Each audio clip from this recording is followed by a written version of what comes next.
Hey, welcome, all my right thinkers. Thanks for tuning in to check out your boy, P Funk, thinking right out here in my lab where I do what I do for you. I'm in the book and I'm taking you through it. Next lesson is titled, the different versions of the Pert M. Heru. Everything is Pert M. Heru. Let's go. Do what we do. Rightism, 25 rules to live by. Storytelling, story with a message, the message in the story for life. I give life lessons. You tune in to receive them. I appreciate you. We got a good thing going. Let's rock. Right Thinker's mission, and that's what I'm on, is to enlighten, inspire, educate, and motivate you, the individual, to a higher level of enlightenment. Right thinking way of life through mental and spiritual discipline daily will help and guide you to obtain your goal of spiritual enlightenment, aka know thyself. That's my mission, and I'm on it to get all right thinkers to know thyself. I got the means, you got to make the way. You meet me here, I take it from there, you take it and do what you got to do. The goal is to know thyself. So I ask the question, do you know you? It's rhetorical. But if you know how to answer for yourself, tune in. I can help you with that. That's what I do for you. So, a person who knows not and knows not that they know not is foolish. Disregard them. A person who knows not and knows that they know not is simple. You can teach them. That's why I do what I do for you. Appreciate you too. Stay tuned. I got more for you. A person who knows not and believes and think that they know is dangerous. Avoid them. I do. A person who knows and knows not that they know, it's okay. They're spiritually asleep. I can awaken them. I'm the spiritual alarm clock here to wake you up with knowledge of self. A person who knows and knows that they know is wise. Follow them. All these persons reside in you. Right thinkers, know thyself and to my yacht, be true. You know the deal. We're going into the next chapter. And the title, again, is the different versions of the Pert M. Heru. Then I'm going to take you through the Pert Harum, the Pert, excuse me. Okay. Oh, the different versions of Pert Haru, aka recitation and educations. You're going to see different philosophies, different concepts from 3, 4 different spots. Okay, break it down for you. I just learned a new word. I got to break this down to you because I got to get this one out. Recension. Recension. I can't get that word right to save my life, and it means revised edition of a text and making revised editions, and it also means a critical revision of a text. Okay, now we know what recension is. So we're going to go through recension editions, and we're going to go through the different versions from Anuian, the Wasetian, Theban, Waset, and Abdul. I'll take you through all of them. Let's go. This is about to be fun. Now I'm about to teach a concept. Hope I get my point across so you can understand it. So let's go. The versions of the Pert and Heru. The ancient Egyptian scripture, today referred to as again the Book of the Dead, evolved through at least 3 phases, stages, or editions, meaning it's changed hands and went through. And these are referred to by most Egyptologists as what? Recensions or revisions, editions. This classification generally follows a historical outline of the development of the central universities. Here you go, of ancient Egypt. Yeah, we had universities. Timbuktu, we had all that. In ancient times, there were 4 main centers of philosophical scholarship. See, more education. I ain't going there. Let's do the lesson. These were the main temples in the city of Anu. Now, we call it Anu. The Greeks, I got to get their lesson in here, they call it Heliopolis. So we know it as Heliopolis. Why? Because the Greeks called it. But its real name is Anu. First place, the first time. And the main temple in the city of Waset, we called it. The Greeks called it Thebes. So now they know it as the Theban concept. Just get a lesson. The main temple in the city of Hecapata. Yeah, the Greeks call that Memphis. And the temple of the city of Abdu, the center of what? The worship of Asar. Anu, Waset, and Hecapata were the capital cities of the country in different historical periods. They were the schools attended by guess who? The Greek student of philosophy, your boy, Pythagoras. Being one of the most famous, Abdu remained as the spiritual center of Assyrian worship throughout history. Throughout the ancient history, it remained the main focus, the main spot. Abdu. That's what the body of Osiris is supposed to wash up on another lesson, but that's why Abdu is important. So let's talk about the pyramid text. The first one is the pyramid text, and they are regarded by the Egyptologists as being the first versions of the Pert Heru. This is known as what? The Anuian. I can't get this word. What's that? Recitation? Recension. Yeah, recension. I can't get that. It's something. I did something about that word. Recension, excuse me. But now, watch this. It's called Anuian recension. And it is regarded as what? Containing 759 utterances, as we did earlier, chapters. Okay? These are regarded as belonging to the Old Kingdom, which is the first period, the culture period of development, started with the dynasties from 1 to 5. That was the concept, the Nubian concept philosophy that they live under. Now, the next grouping of the writings of the Pert and Heru are referred to what? As the coffin texts. Okay? They are regarded as belonging to who? The Middle Kingdom period during when? The 11th and 12th dynasties. They were inscribed on what? Wooden coffins and included complete utterances from the pyramid texts, along with completely new ones, okay? Inscribed on wooden coffins, inscribed utterances, okay? There were inscribed on the wooden coffins and included what? A complete utterance from the pyramid text, along with the complete new ones.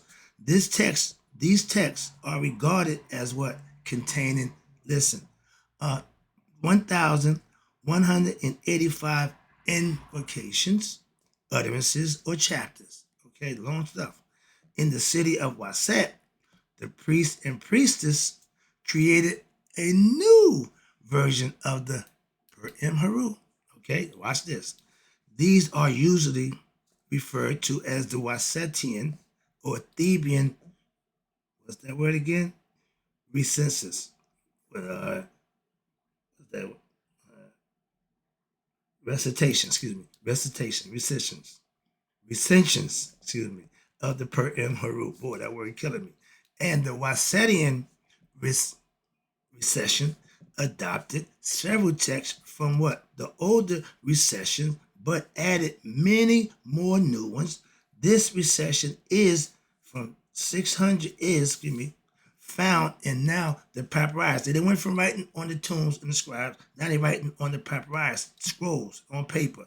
And one of its principal features are the extensive vignettes in the very late period after 600 BCE. Most papyri included a possible total of 192 chapters.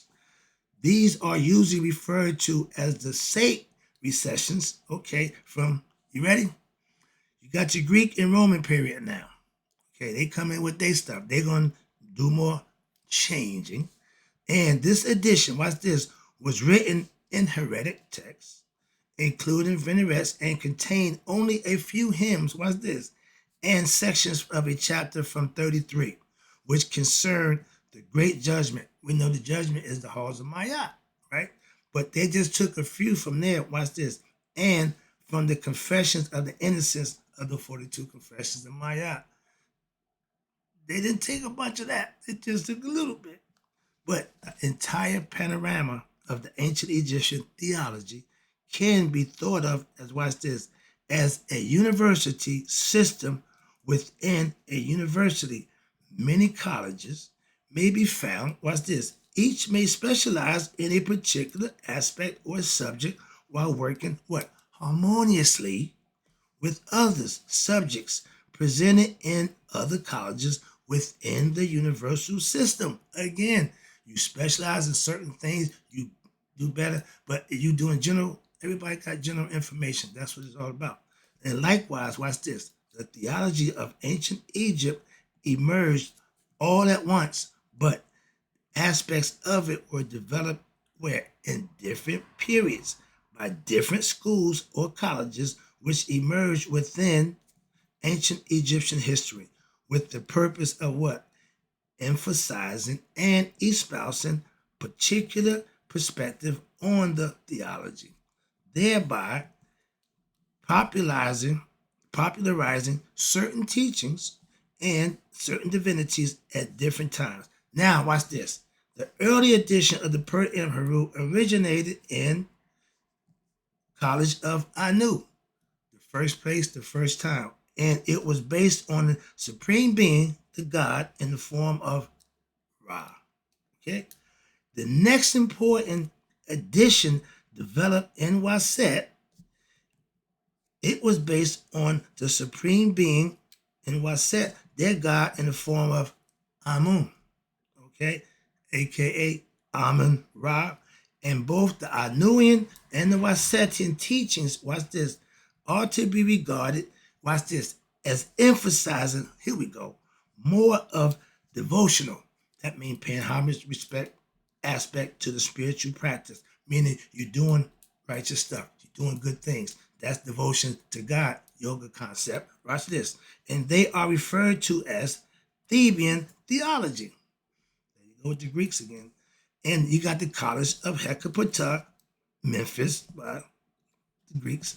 And it developed, watch this, here we go, a tradition that was based on a supreme being, their God, in the form of, you ready? Ptah, the self-created one, my man with the skull cap. Watch this. Now, his wife was Sekhmet, and his son was Nefertiti, the beautiful one. So they all had their own trilogy. They all had their position of God. Watch this. Now, the Memphis teachings are referred to independently as what? The Memphite theology, and are to be regarded, watch this, as emphasizing what? More of a philosophical and psychological aspect of spiritual practice, which you learn. You got philosophy. You started getting knowledge and understanding from their aspect, and were not used, watch this, in exactly the same manner as the writings now referred to as the collection or chapters known as the Book of the Dead. They each had their own philosophical concepts that they did. One was more devotional, okay? I guess the Pentecostal and other ones, one do one thing one way, they do the other. We all have our perspective and ways of doing things. Even back then, it haven't changed much. So understand it. It's all about learning and picking what works for you. I call it spiritual a la carte.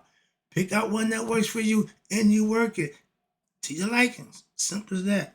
I chose Egyptian yoga. Simple.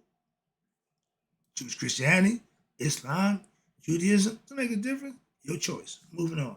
Now, the teachings of the temple in the city of, I told you, Abdul, are a direct extension of what? Of the Anuian teaching. They taught the same concept, Ra with the God. And they deal with what? The mythology, related to their grandson of Ra, which is who? Asar.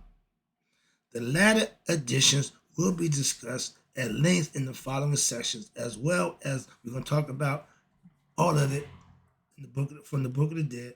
Let's end up with the Anuian edition. Was inscribed in the pyramids and the early kings of ancient Egypt in hieroglyphics.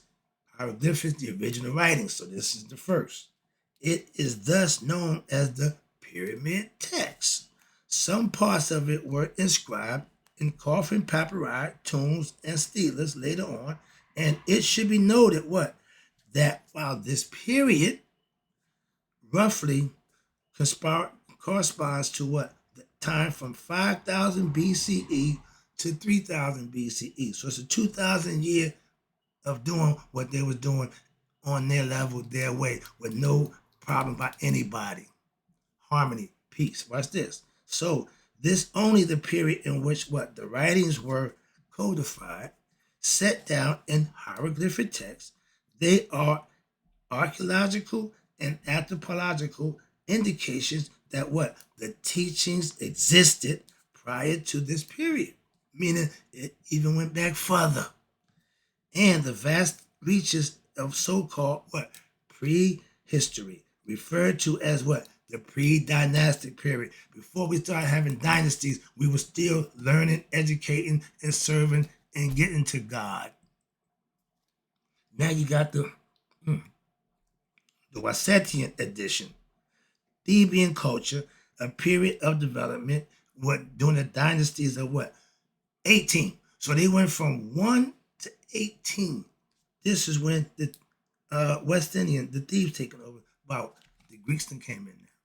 Okay, watch this. And they from dynasties 18 to 20.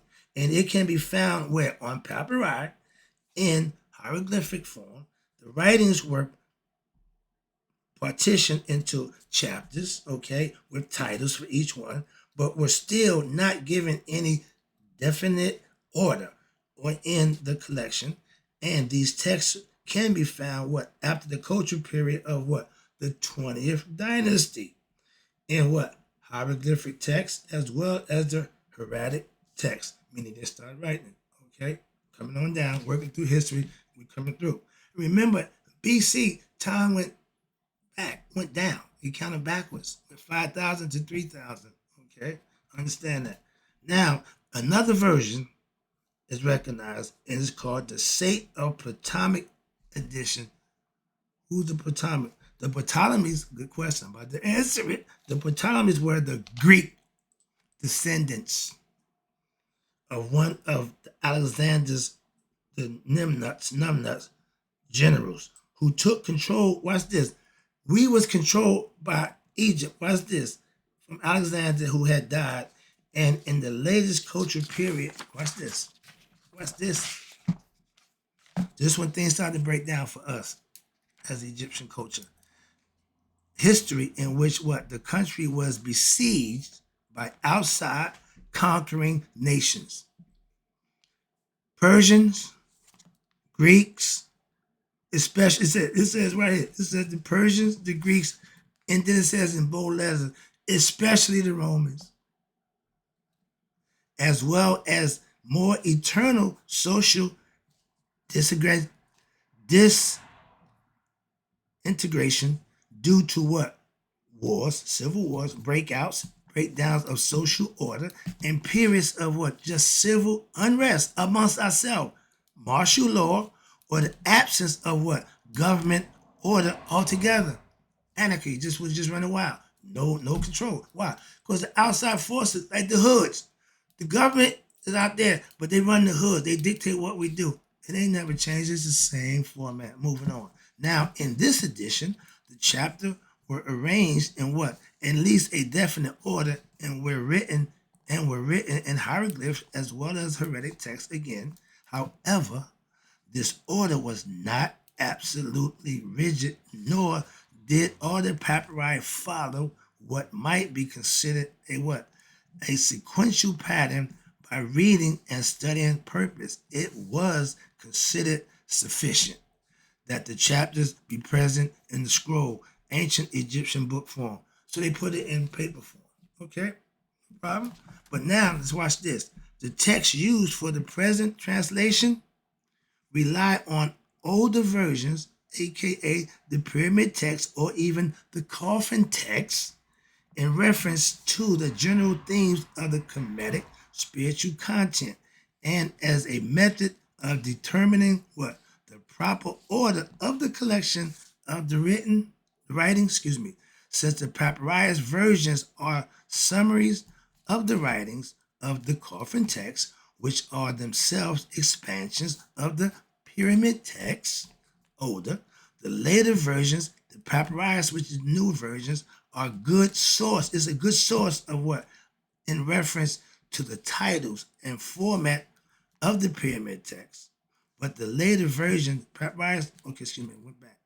They are good source of in reference to the titles and format of separation of the chapter start, as well as the presentation of the vignettes and the consciousness of the writings and the presentation of certain concepts for what the latter versions now they are to be found in refinement of the verses which appear in the earlier text. You know what's going to happen now? The collection presented in this volume represents the most mystical chapters taken from all versions of the Pert and Heru. And now in this volume, when discussing writings from the pyramid text, which is the original, they will be referred to as utterances. The first one was the utterance. And when discussing the writings of the coffin, the wooden text, later dynasties, they will be referred to as invocations. And when discussing the paper, the papyrus text, we will be referred to as chapters. It should be noted that the use of the words invocation, utterance, or chapters can be confusing, but since the pyramid text and the coffin text writings, utterances can be as short as one sentence, or as long as an essay, akin to the chapters of the latter text. So they had to modify it to get it where they need it so you can understand it and get it down. So moving along, I'm getting to the good part. I'm about to wrap it up too.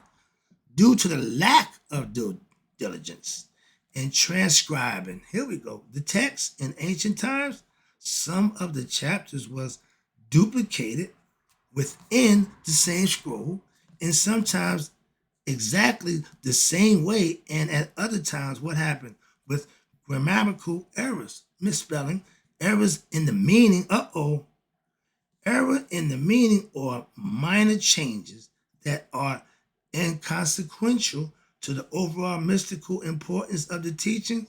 I don't think so.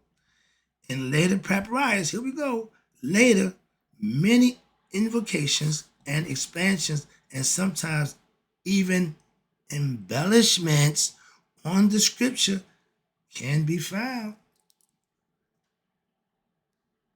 Even the ancient Egyptian book of coming forth by day can be tampered with, mistranslated, and misunderstood if the wrong people are doing it. So that's showing it don't make a difference what error, who's doing it. If it's done wrong, you're going to be missing something in the translation. Watch this. So now, these are not always in keeping with the intent of the original scripture. So again, try to stay as close to the original as you can. And those at the inception of the teaching. In these cases, the errors or the duplications or the concepts not in keeping with the original scripture, and which may even be considered degradations in the philosophy, or degradation of the philosophy, such as this word is Ushabti, spelled Ushabti. It means the coffin text and the teachings of of the predilation to remain in the, watch this, another word, Sekhet, Sekhet, Hotep. That means enjoying heavenly pleasures. That means reaching a level of peace and contentment within oneself through the practice and learning of the philosophies laid out for you in the Book of the Dead. They've been doing this for a long time, not just the Bible. Okay, but now watch this.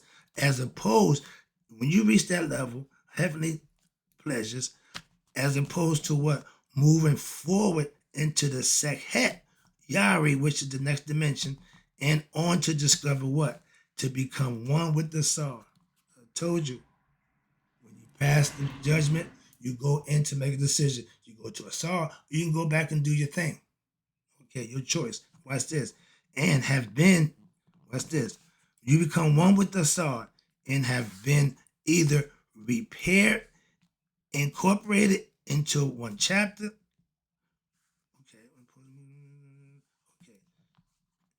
Okay, now you have been okay, either repaired or replaced, incorporated into one chapter, or either omitted altogether. That means some of the stuff has been rearranged or just omitted. Why? Because some of these discrepancies can also be accounted for by the vast periods of what time that spent in the scriptures was created, and also the intervening periods of social disturbances which which have occurred.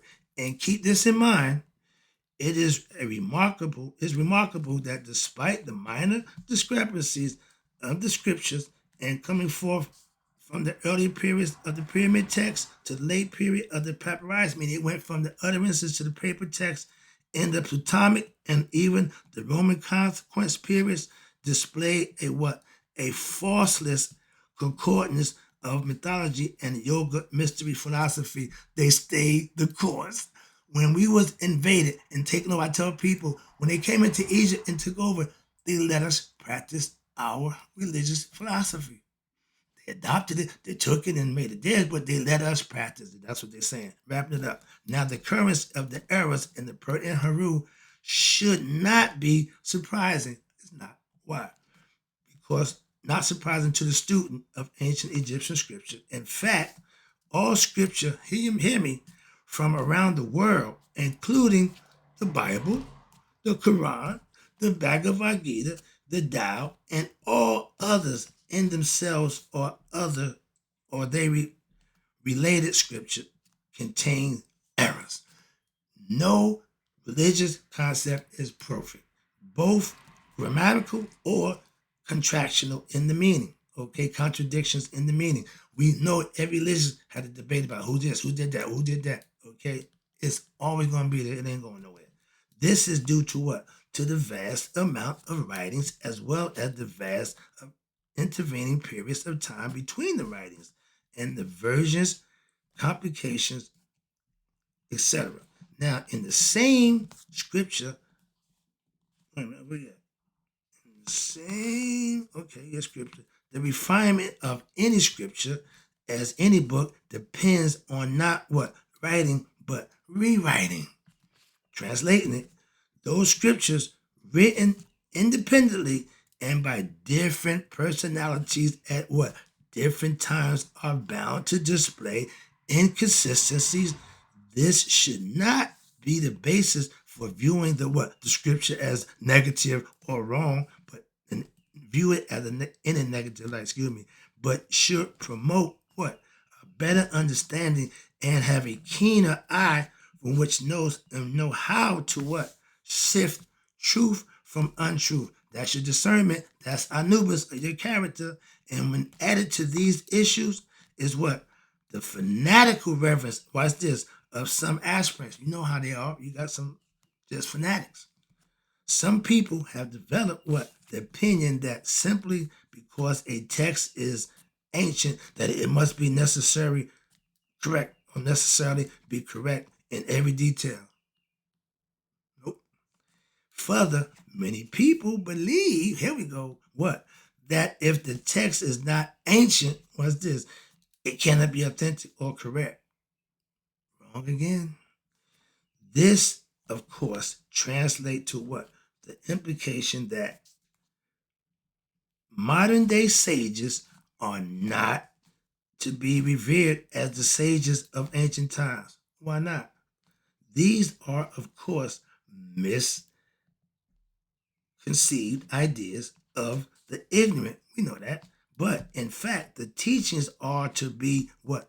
Imparted by living spiritual master teachers, and authentic spiritual teachers have always updated and interpreted the teachings. That's who keep it going. This is true in ancient times and continues to be true today. I'm living proof of that because I'm doing it. Moving on, wrapping up. It's a true spiritual. If you're a true spiritual aspirant, you're not like the orthodox, narrow-minded personality who what? Must believe that every single word in particular scripture is exactly correct or otherwise wrong and must be discarded altogether.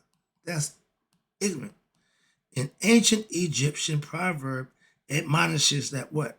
True spiritual aspirants goes into what? The essence of the meaning.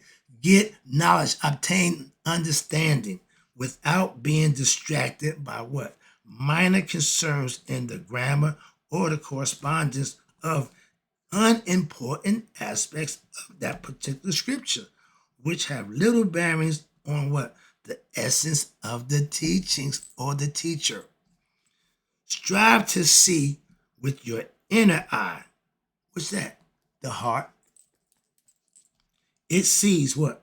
The reality, not subject to what? Emotion or personal error. It don't concern itself with how you feel. It's not involved with none of that. It just knows what it knows, the truth. Now, it sees the essence. Intuition then is the most important quality you need to develop within yourself. It starts from within. Never forget, the words are not the reality.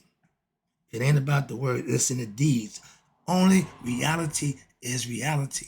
And that's the lesson. Hope you enjoyed it. Hope you got the lesson.